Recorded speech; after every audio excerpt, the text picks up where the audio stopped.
sports people! You ever been in a Turkish prison? Wouldn't you like to know? Wouldn't you like to know? You like movies about gladiators? What's up, guys? This is Heiss, and yes, we're back. 3/4 of an Idiot, live coming at you from the Roundhouse, although... Wait, we're alive? Yes, we're not dead. Yes. Oh. Yes, check the pulse. Yes, still breathing. Your neck is very soft. So, last time we filmed over by the welding table, and it's been shopped, like, seriously this time. So this time we stole the brake table and brought it over between the engines and everything. And it's very fun. Today we're playing Citation Needed, which is going to be a game where we talk through a railroad story from railroad history. And I ask these idiots to try and guess the facts about the story. And if they get anything correct, they get a point. And this time we have it on a piece of paper and pen because we're slightly higher budget this time. Slightly higher budget. Slightly higher budget. Thank you to all Marginally the, solvent. Yes. Thank you to all of the ES&D Train Crew and all of our supporters on the channel. Hopefully the audio doesn't suck. We'll find out. Anyway. That's a thing. That is pain. But joining me today, you know he's Dr. Jones, Brett Weebold. And you know he's actually Marcus Brody. It's Leighton Moreland. Does anybody here speak ancient Greek? And he's actually just the guy with the camels, Sala. I mean, it's Dusty's friend Jimmy from the Cog! We finally got Jimmy from the Cog. Finally got Jimmy from the Cog. And the special prize for especially Jimmy is the mystery citrus. An abundance. Brought to you by Cool Whip today. Brought to you by Cool Whip, not actually sponsored. But yes, if there's any dumb puns or dumb statements or things, the citrus comes out. And we know that everybody loved Eric, and we loved having Eric on, and perhaps we shall have Eric on again. We will have Eric someday again. We just knew that there would be lots of lines if we had Jimmy on. I'd like to point out he is not here against his will. He came here voluntarily. He did, and he knows that he's going to be limed. I'm just here to grind everyone's gears. Is that a cog joke? It That is. counts as a cog joke. Citrus. Well, that was a good one. Almost got that down your shirt. And so the disgusting citrus begins. And so it begins. All right. Let's start with that joke. It's got some tooth and people don't have to rack their brains around it. Just get him. Cease. Start the episode, for God's sakes. Can we please start the story? 15 minutes in. Can we start the story? Gents, today's first game of Citation Needed is going to be about the collision of two CSX transportation freight trains in 2019. There was only one? There were two. What? Well, there was only one collision in 2019. Oh, well, this is specifically, I'm going to be reading through the details of an NTSB article about this collision, because it has many notable things and many silly things that'll be fun to get you guys to guess through. Is it truly a case of crash, bang, explode? No, it is not, in fact, a case of crash, bang, explode. Crash, smash, explode. That's what CSX stands for. Yes, sorry, forgive me. There's no explosion, but crash and smash, yes. Ooh. So it's CSX. What part of the country are we in, do we think? The bad part of the country. Are you going to give the point? Riddle me this, Mark. If you had to guess one state to be the bad part of the country, New Alabama. Jersey. Jimmy, would you like to? New Jersey doesn't count as a state. Come on. Oh, okay. It's that bad. No, Ohio. So yes. Yes. Not necessarily the bad part of the country, but the boring part. Just the part of the country that can be described by the sound. Yes, that part. It is a state that is best described by its first syllable. Oh. Yeah. Home to the Buckeye, a useless nut. Yes? Sure. Yes? I don't know anything about. Why do you know things about Ohio? I lived there for a year. Why? Yeah, why? I ask myself the same question all the time. And you keep going back for a train show, so... Yes, I do. Anyways, so we have the collision of two trains. Someone paint me a picture of what the collision looks like. No.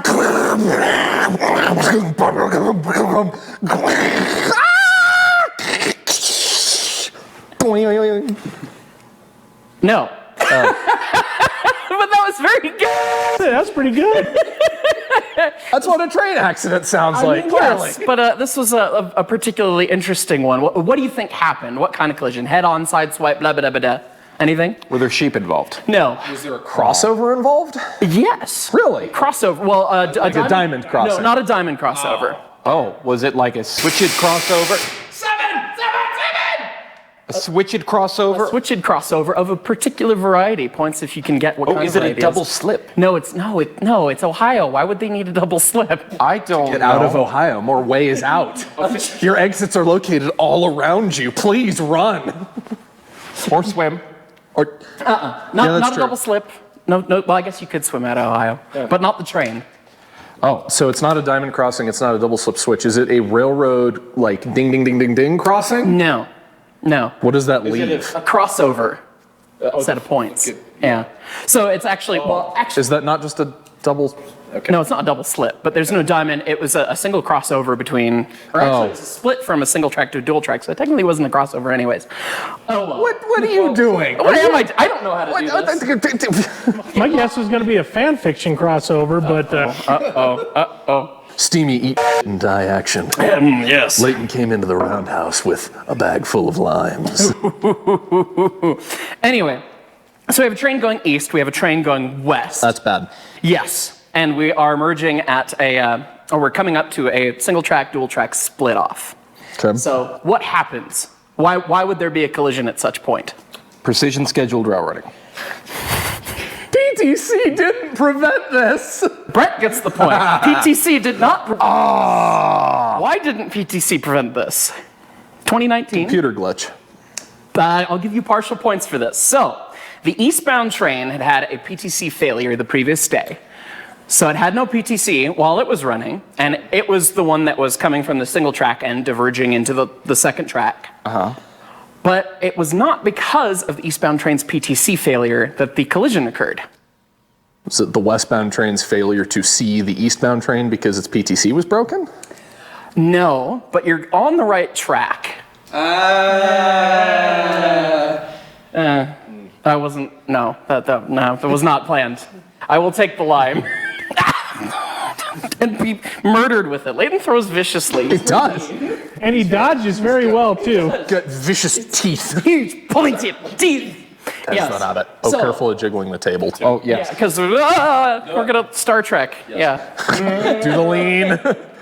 So, eastbound train, 2 locomotives, 110 cars, loads of frac sand going into the hole. No frack. No.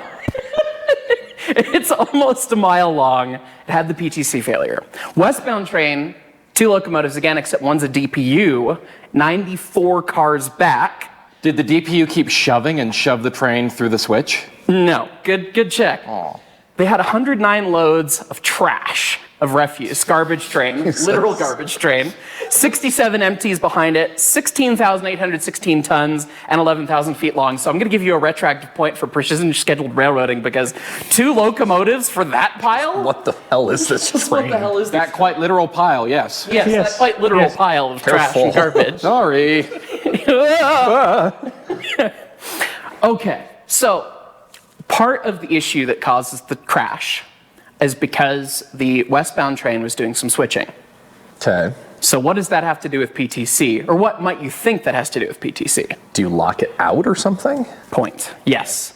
So PTC is all about trying to protect and enforce stop targets. And when you're switching and you're no longer just continuously going down and getting signals and everything, sometimes you have to put it in restricted mode so that you can back up and violate signals and blocks and things and put the cars where they need to go, because sometimes you're putting cars into an already occupied block, right? So you turn PTC into restricted mode, you do your switching, you flip it back over, and then you're all hunky-dory. Did they not turn it back over? They did not turn it back over. No, they did not. So did they put the shove in and PTC thought that the block was now clear and gave the other choo-choo clearance to go?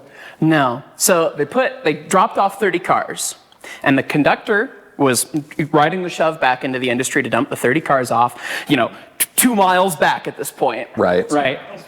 And there was some other train that was doing some switching in that facility, and so the conductor remained with the other train to help them do their switching, and was going to get a van to the next grade crossing to meet up with his engineer before they kept on their pull. So the engineer's alone in the cab up front and is starting to make the pull out of the industry, and it's safe, he can cover his own move. Right. But disaster happens from there. Why? They backed out of the detection block and then went back into it? You're thinking very technical. The problem is very human in nature. Did somebody turn the PTC back on at the exact wrong time? No, he never changed it out of restricted mode. He left it set as restricted. Is restricted mode kind of a misnomer and it's actually very unrestrictive when it's in restricted mode? In a certain way, That's yes. not good. So restrictive mode holds the train to below restricted speed. So as long as you don't go above restricted speed, it will hold in can do restricted whatever mode. You can do want. whatever you want. You can run through signals, or at least in this era, you could. This Okay. incident actually changed the ruling of how this works. I see. So I'm going to try and give you a little hint about what may have been causing this. So at 4:45 a.m. on the date of the crash, the PTC system was remaining in restricted mode. The westbound train departed Cary, Ohio, to pick up the conductor with the engineer in the locomotive just by himself in the control compartment. The PTC system should have been reconfigured by the westbound train engineer, but the onboard locomotive event recorder showed that it stayed in restricted mode, and it showed that the train speed fluctuated significantly between 0 and 10 miles an hour quite frequently. It's 4:40 a.m. Yes. Is this man exhausted? No. So he is awake. He is awake. He may not be terribly good, because it also notes that he operated the locomotive headlight selector switch in a confusing manner while on the approach to the converging points. What constitutes a confusing? Is he Turning the headlight off, turning it back on, a little bit of that, yeah. Okay. Why might that be? Is he a noob? No. Is he inebriated? Yes. Point to Leighton. Ah. Oh, Dude is hammered. Great. Yes. so he's So hammered. he's sitting and there he- going,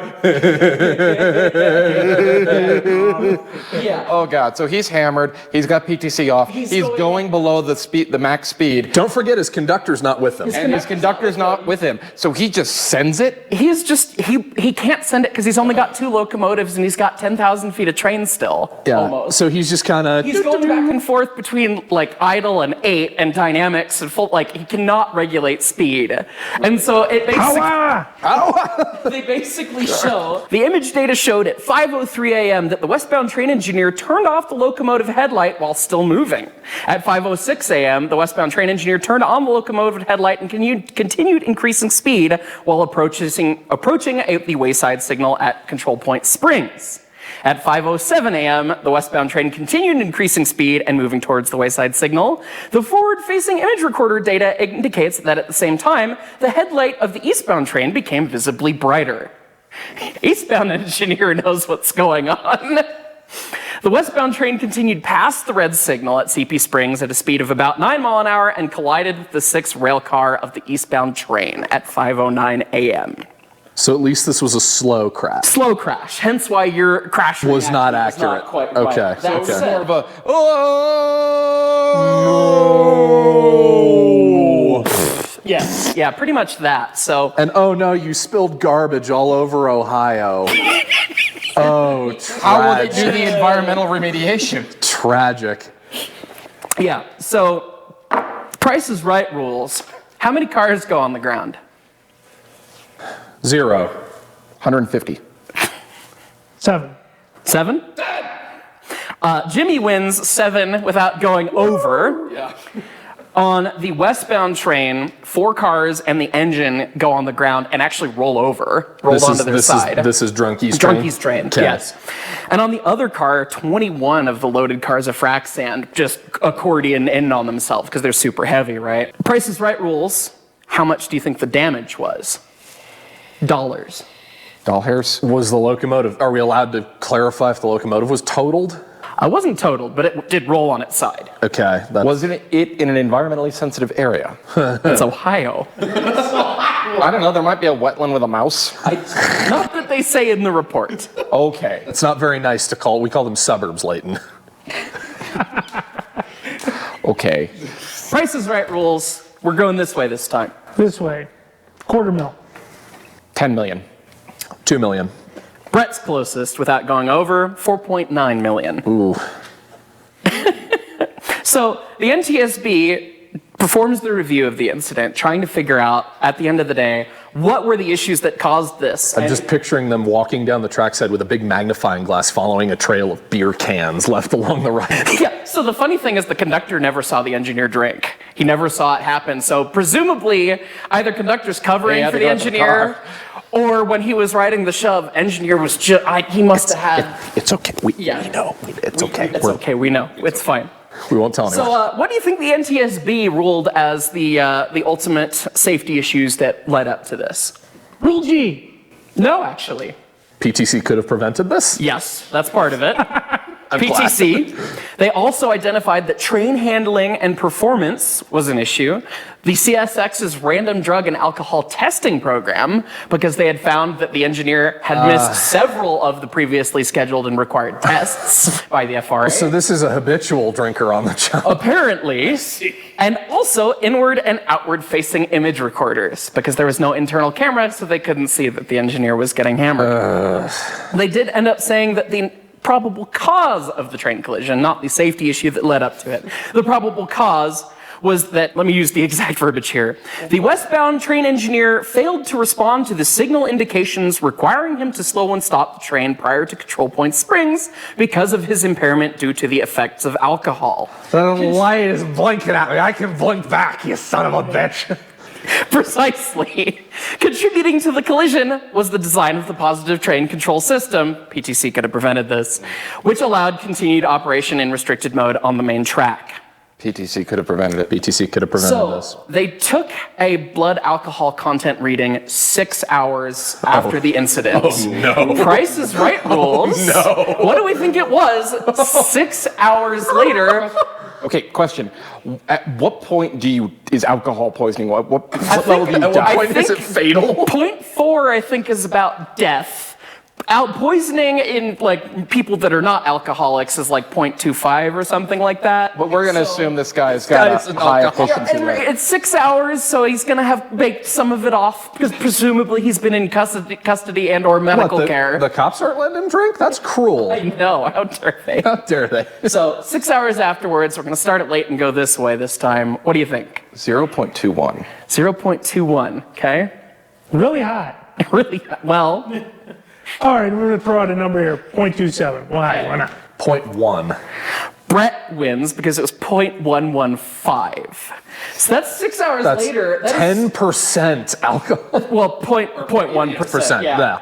Still very drunk. Like, Yes. He's definitely Texture X territory. So 6 hours before, he would have been around 0.2, which is most people are vomiting and or blacked out. And he's driving And, a train. and he's running a 16,000 foot long pile of CSX. So, yeah, there you go. At the end of this quick one here, Brett wins with 6 points. And I still didn't think of anything witty for you to win. And that's the end of the episode. That's the end of the episode. That's the end of the episode. Bye! Bye.